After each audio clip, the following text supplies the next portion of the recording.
Paz de Cristo, amada familia, paz de Cristo. A pesar de la situación que vamos viviendo, queremos que la paz de Cristo esté reinando en nuestras vidas y corazones. Es para mí un privilegio, un gran gusto poder estar frente a esta cámara para transmitir, ¿verdad?, este culto de adoración a nuestro Dios en este domingo 3 de mayo. Vamos avanzando, estamos estrenando un nuevo mes. Parece increíble que pues hemos completado ya 40 días, poquito más, de estar recluidos por esta situación especial a nivel mundial, algo nunca visto, algo que pues es una experiencia nueva para todos y que todos estamos inmersos en esta problemática. Ayer decía un pastor: lo bueno de esto es que aquí estamos todos perdiendo, que todos vamos a perder y que todos vamos a enfrentar, pero bueno, la situación es que Dios está con nosotros y que nunca nos dejará de su mano. Entonces, agradezco dejarnos entrar en sus hogares, pónganse cómodos, vamos a iniciar, estamos ya dando inicio y llamen a los niños. Por cierto, quiero orar por los niños hoy, porque hace 2 días o 3 fue el Día del Niño, así que los niños siéntense a escuchar palabra de Dios y los extrañamos mucho. Ya no hay quien raye las paredes y que deje las llaves del agua abiertas en los baños y no hay gritos aquí en la casa de Dios. ¿Cómo los extrañamos a la iglesia infantil? Por cierto, estamos haciendo arreglos en la iglesia infantil, estamos acomodando, haciendo bien el domo de la iglesia infantil, estamos invirtiendo ahí, estamos trabajando, por ahí voy a enviar unas fotos de lo que se está haciendo para acomodar bien este lugar, porque los niños son muy importantes, son la iglesia de hoy y del mañana. Así que un abrazo a todos los niños y mis felicitaciones. Quisiera orar por las criaturas para dar inicio en el nombre del Señor.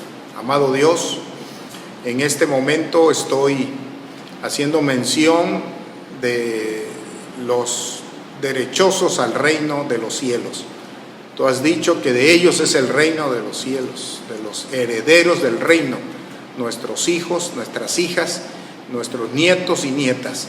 Los bendecimos, Señor, a nivel general. En el calendario está el día 30 de abril como el día de la niña y del niño, y desde aquí oramos por ellos, los bendecimos y queremos, Señor, que tu gracia les alcance. Los cubrimos con tu sangre preciosa, Señor. Declaramos que hay un manto de protección en esa inocencia infantil para que vayan creciendo y madurando en tu amor y que puedan ellos poder vencer las tentaciones, poder vencer toda situación que se da en sus vidas y que puedan tomar las mejores decisiones.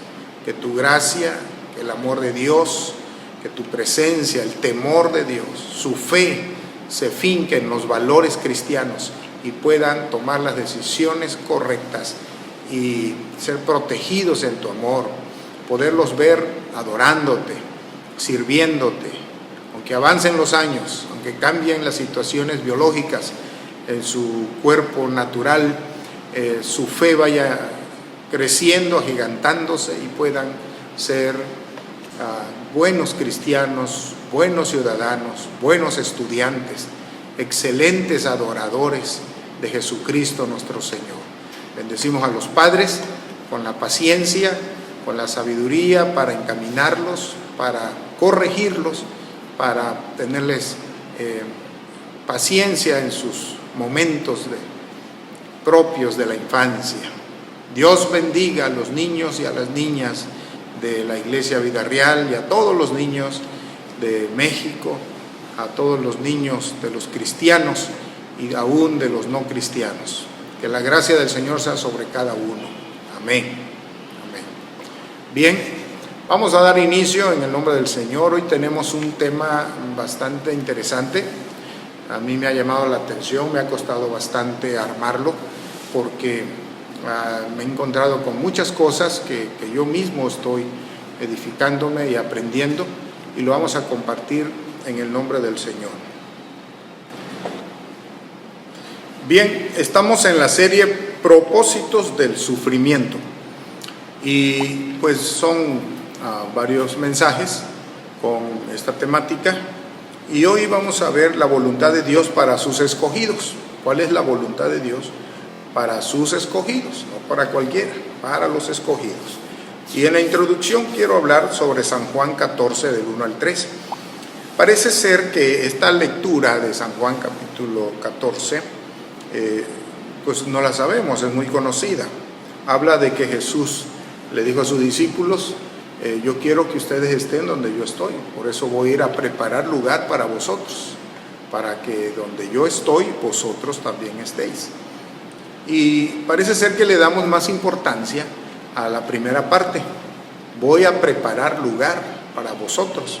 Entonces Dios se fue y está preparando lugares celestiales, moradas celestiales para cada uno de nosotros.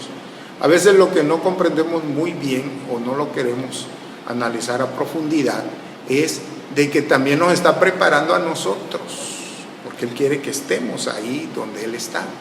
Y entonces Él tiene un propósito con cada uno de nosotros en lo personal y en lo colectivo, para que podamos estar en las moradas celestiales. Nos está preparando, constantemente nos está preparando. Entonces hay que familiarizarnos con el hecho de que Dios nos está puliendo y nos está preparando para ir a las moradas celestiales. Y entonces es cuando aparecen en los procesos, los sufrimientos, las pruebas, las luchas.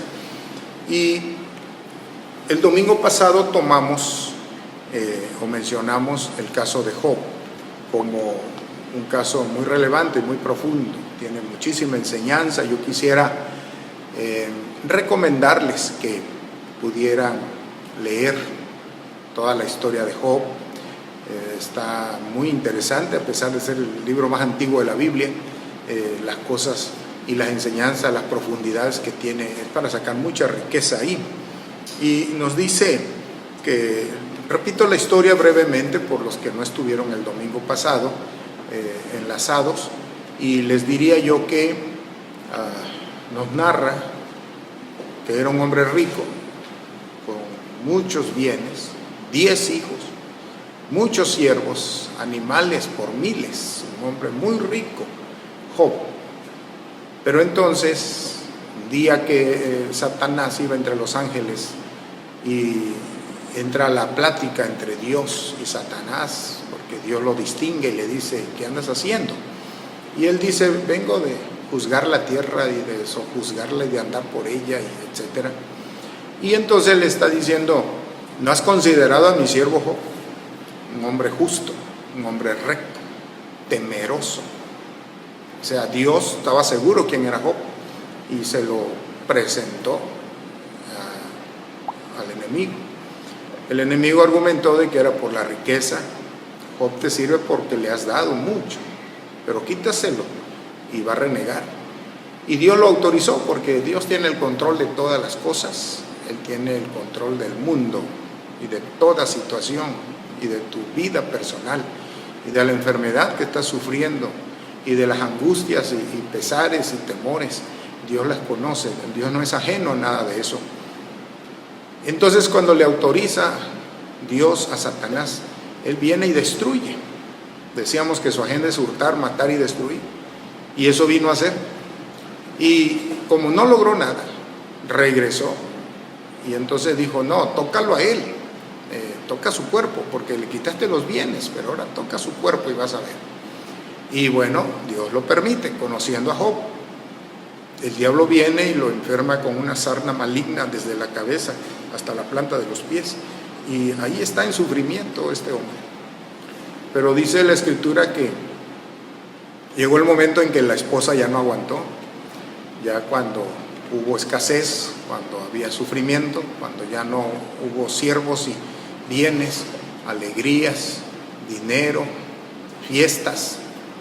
La mujer demostró quién era y le dijo: ¿todavía guardas tu integridad? En el capítulo 2 de Job. y le dice: ¿guardas tu integridad aún, así como estás, en estas condiciones? Maldice a Dios y muérete, le dijo. Y lo abandonó. O sea, es una implicación, una interpretación, que uno le echó la culpa a Dios. Y ese es el tema de hoy, que los sufrimientos tienen permiso de parte de Dios, que los sufrimientos tienen la anuencia de parte de Dios para nuestras vidas. Y las situaciones que pasamos, Dios las conoce, no es que a Dios se le escapó. Y si las estamos sufriendo es porque Dios lo está permitiendo. Cuando la mujer se fue y cuando Job estaba rascándose sus llagas y la comezón de esa lepra, dice que se postró y adoró y dijo: Jehová dio y Jehová quitó, y sea el nombre de Jehová bendito. Bendijo a Dios y reconoció que Jehová quitó. Él no habló del enemigo, de Satanás, de que Satanás había hecho esto y por qué hizo esto y por qué lo otro, sino que dijo: si Jehová quitó, sea el nombre de Jehová bendito. A su mujer le dijo: vamos a recibir de Dios solo los bienes y no los males. Así que la actitud de Job nos habla de que nosotros tenemos que confiar en Dios. Nuestro pacto es con Dios.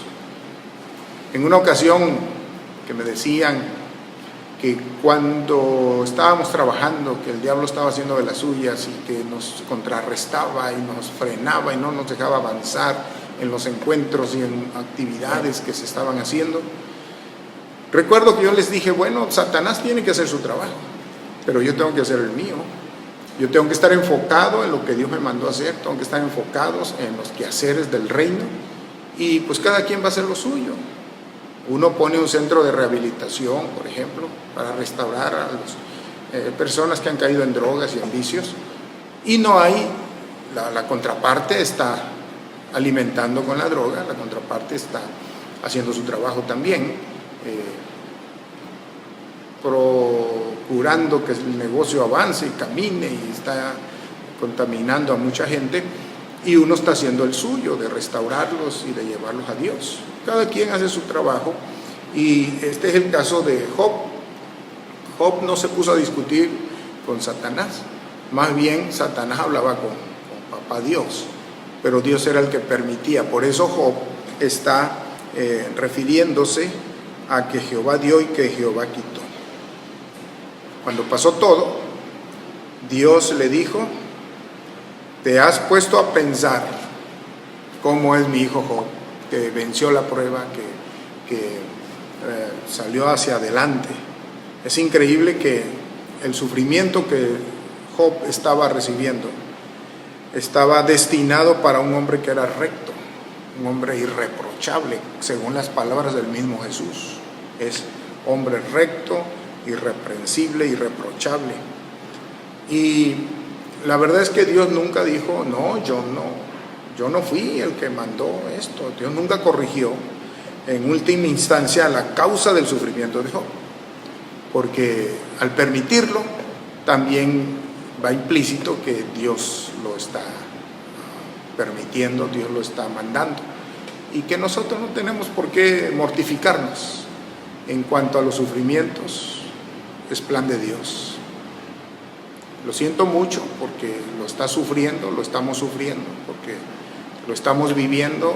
Alguien puede estar confinado, enclaustrado de alguna manera más que otros, y estamos sufriendo esta situación, pero algunos aparte están padeciendo la misma azote de la enfermedad, y otros han perdido seres queridos. En México se habla de 2,000 muertos ya, 2,000 muertos, 20,000 infectados. Es una situación alarmante que, bueno, pues nos tiene a todos limitados en nuestro movimiento, y los templos cerrados. Yo creo que el mayor problema para un pastor es no tener las ovejas al alcance, poderlas ministrar y estar juntos.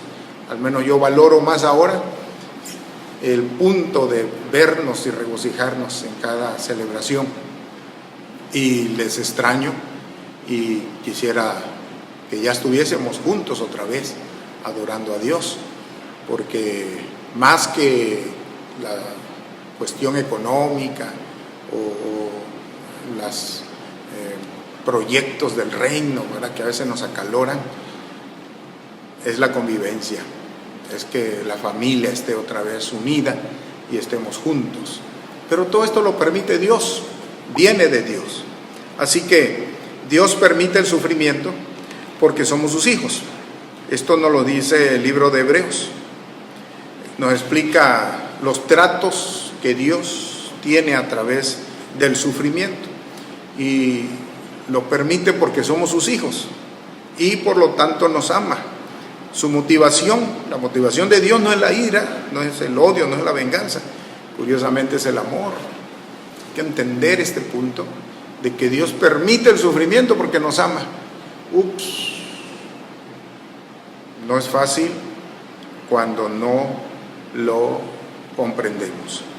Hebreos 12, 5 al 6 y el versículo 12 nos está hablando de este punto.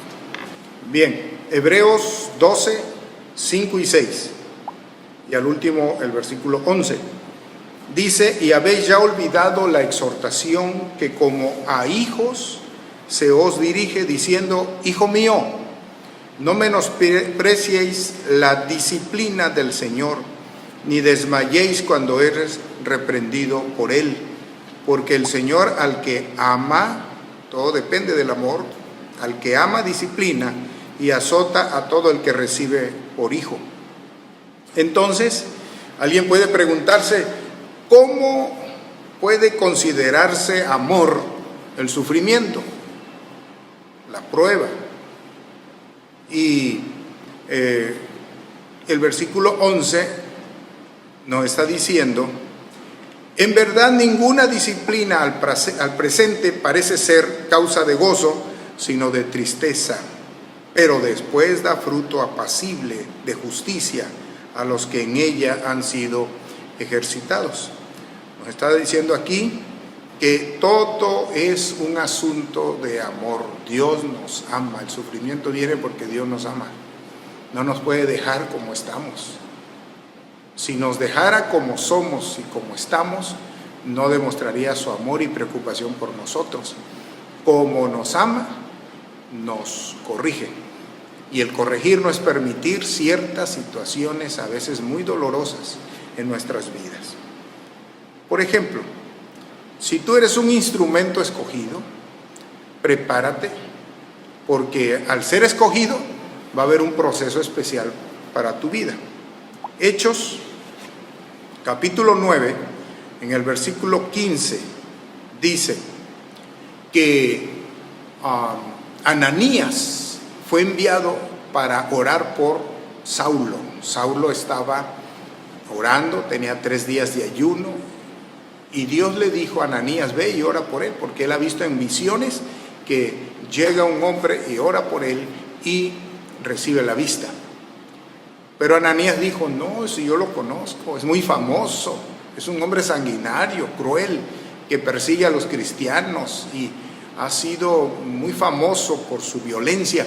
Pero entonces Dios le dice en este versículo: ve, insistió el Señor, porque ese hombre es mi instrumento escogido, fíjate, para dar a conocer mi nombre tanto a las naciones como a los reyes, y así también al pueblo de Israel. Y entonces el versículo 16 dice: yo le mostraré cuánto tendrá que padecer por mi nombre. Como era un instrumento escogido, tenía que padecer por el nombre de Dios. Entonces la pregunta sería: ¿padeció persecución, angustias el apóstol Pablo por ser un mensajero? ¿Padecer por mi nombre o padecer por ser escogido? Yo creo que ambas cosas. Iba a padecer por el nombre de Cristo Jesús, que es un honor y un privilegio, y iba a padecer por ser escogido por Dios. Yo le mostraré cuánto tiene que sufrir por mi nombre, pero también por ser escogido.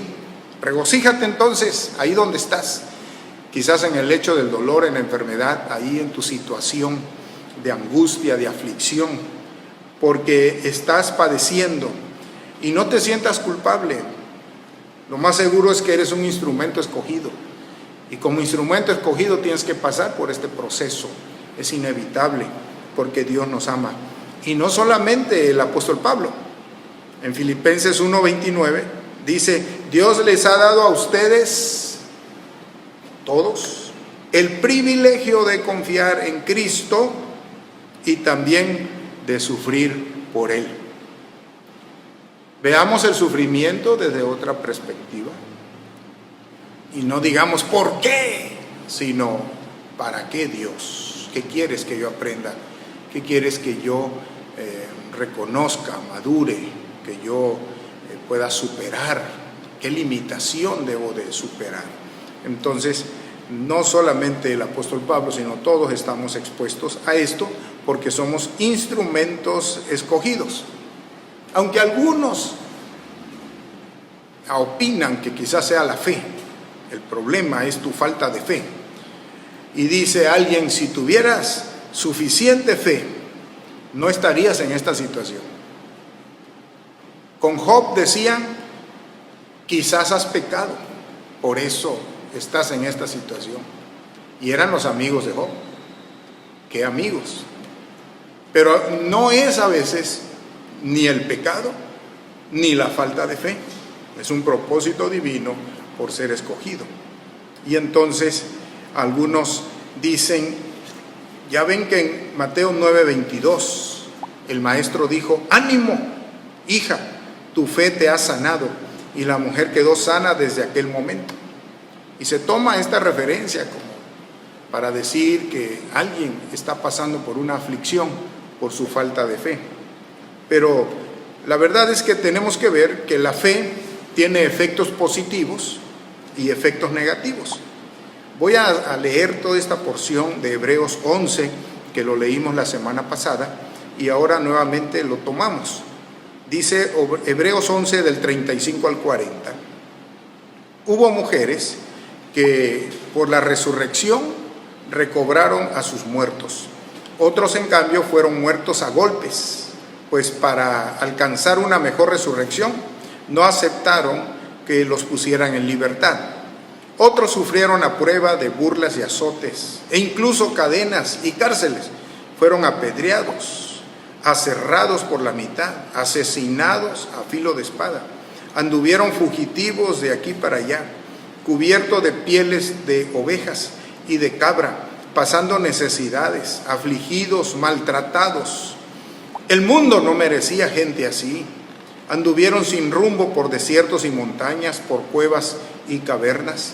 Aunque todos obtuvieron un testimonio favorable mediante la fe, ninguno de ellos vio el cumplimiento de la promesa.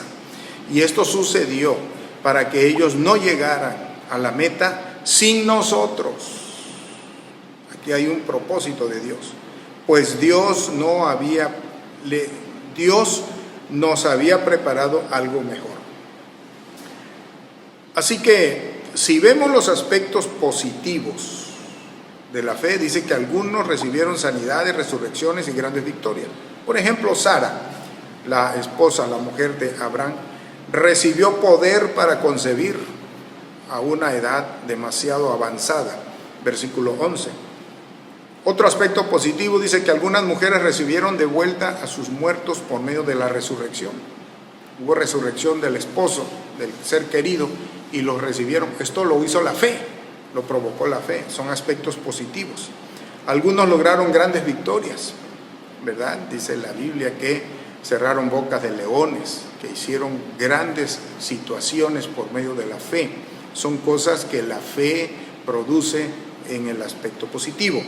Pero también tenemos aspectos negativos. Por la fe algunos experimentaron martirio, dice, y otros no vieron el cumplimiento de sus promesas. Así que entonces tenemos que analizar esto a los ojos puestos en la eternidad. O sea, ¿cómo lo ve Dios? ¿Qué estaba viendo Dios cuando no se cumplieron las expectativas de estas personas o que tuvieron que pasar por aflicción.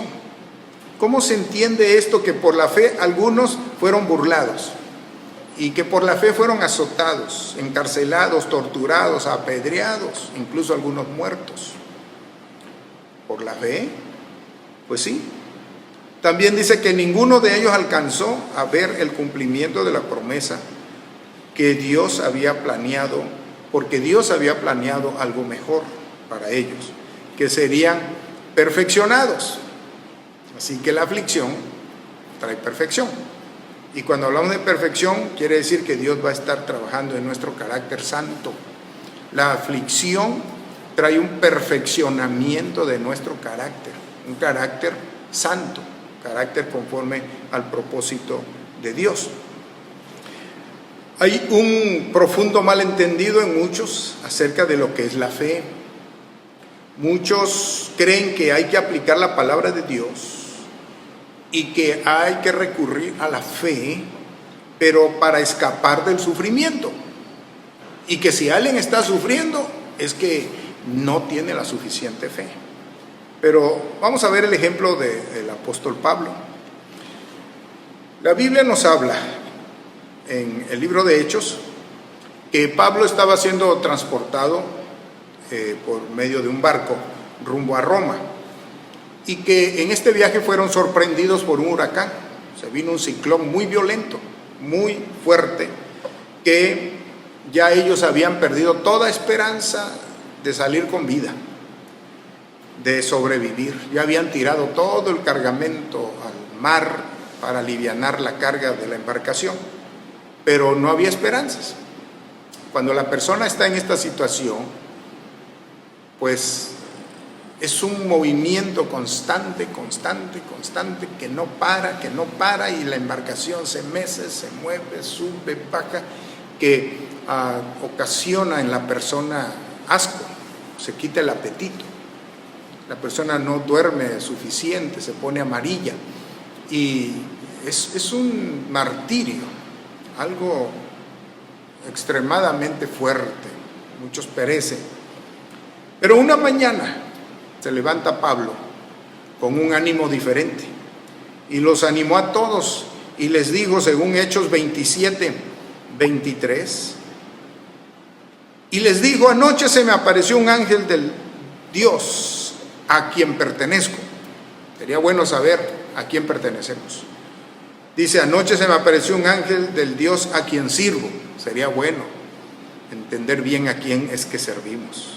Y me dijo: no tengas miedo, Pablo, tienes que comparecer ante el emperador, y Dios le ha concedido la vida a todos los que navegan contigo. Así que ánimo, señores, dijo Pablo, confío en Dios que sucederá tal y como se me ha dicho, pero tenemos que encallar en alguna isla. Esta era la revelación, esto es lo que el ángel le dijo a Pablo, y Pablo lo creyó, porque Pablo estaba en las manos de Dios, porque Pablo tenía un destino que cumplir. Había un propósito muy especial y singular de parte de Dios en la vida de Pablo. Pero enseguida vemos en 2 Corintios 12:7 del sufrimiento de Pablo a través de un aguijón. Y dice 2 Corintios 12:7 que Pablo suplicó 3 veces al Señor para que le quitara este aguijón, para que el aguijón fuera removido, que lo debilitaba, que lo afligía ese aguijón. Pero el Señor le dijo que no lo haría. Bástate mi gracia. Le está diciendo, ahí no te metas, ese no es asunto que tú vas a resolver. Y no era falta de fe, porque es difícil tener la fe que tenía Pablo. O pudiéramos preguntar que si Pablo hubiese tenido más fe, ¿hubiese sido removido ese aguijón? Yo creo que no. Era propósito de Dios, era un plan de Dios, por eso lo tenía que sufrir. Así que si estás en aflicción, en enfermedad o en sufrimiento, no es por falta de fe, no es porque has pecado o estás en pecado, no. Es porque has sido escogido por Dios, porque hay un propósito en tu vida, porque hay una razón divina para la eternidad.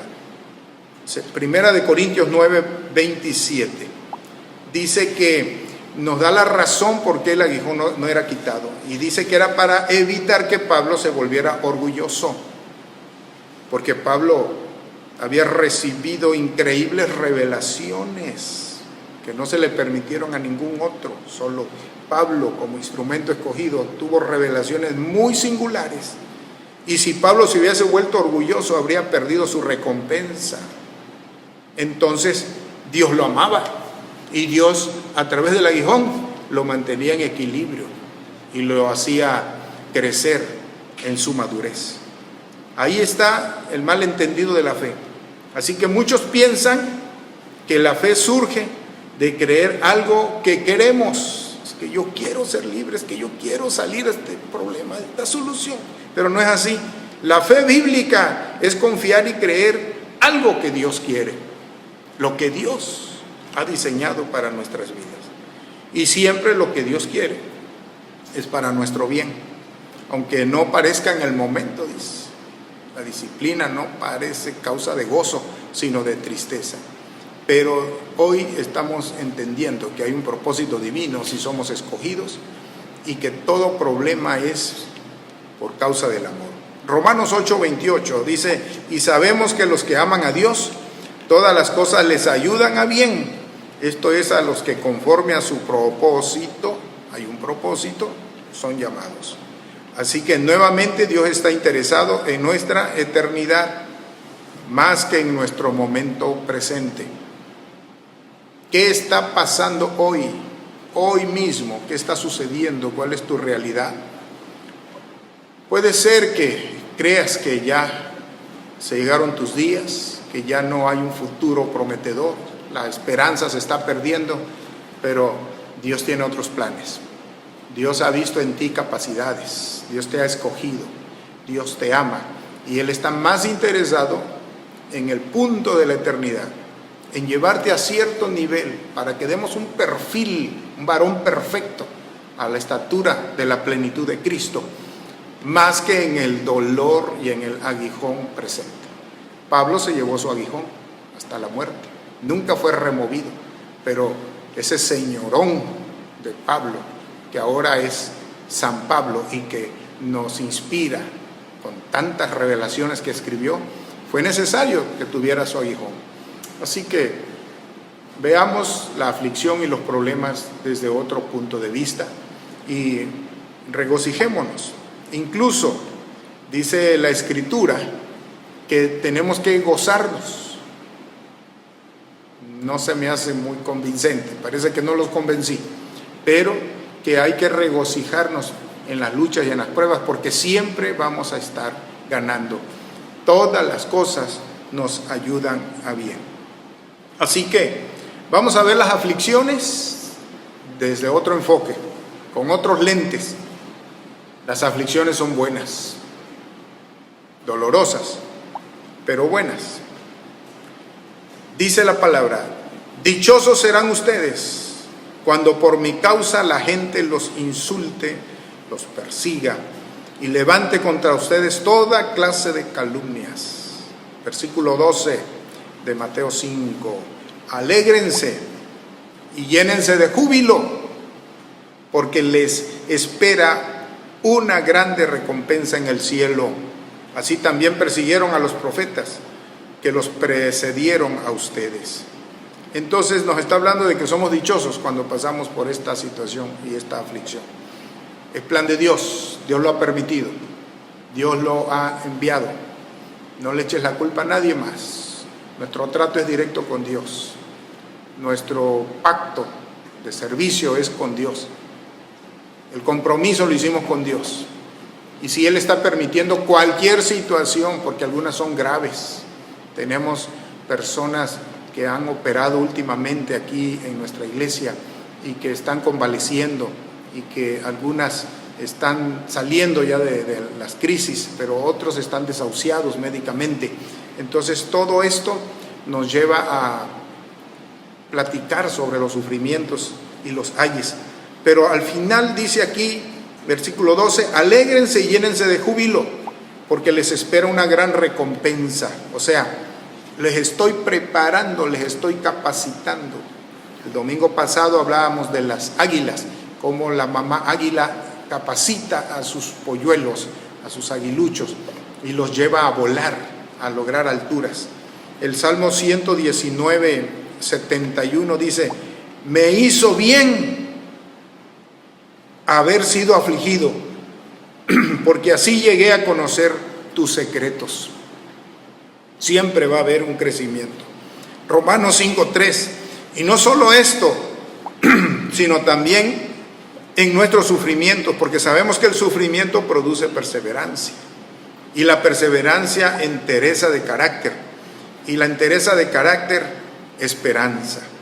Solo podemos considerar las pruebas como algo para regocijarse cuando entendemos que Dios está trabajando en nuestras vidas y todo para nuestro bien, y que al final hay un final dichoso para cada uno de nosotros, que Él está haciendo algo y que lo está haciendo bien.